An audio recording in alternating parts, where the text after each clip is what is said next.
हनुमान जी ने भी श्री राम की भक्ति करी थी। राम राम कहता राम राम अपने रोम रोम पर मारना।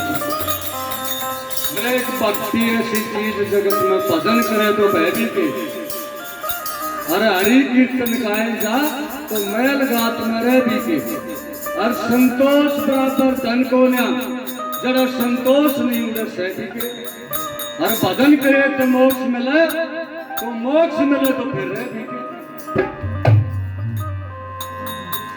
तारा दे तो ले आ दिया गया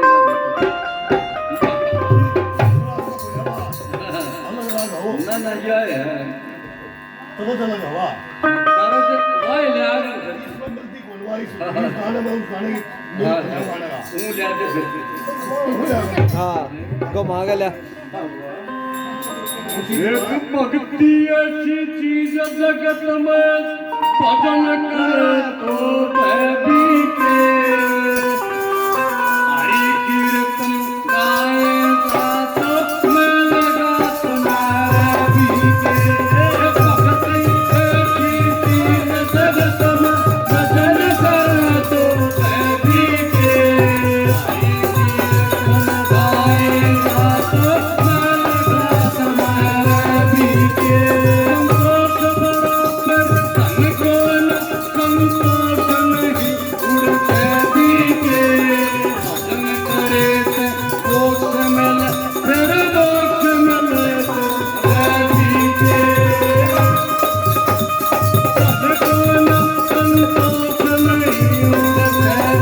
Yeah.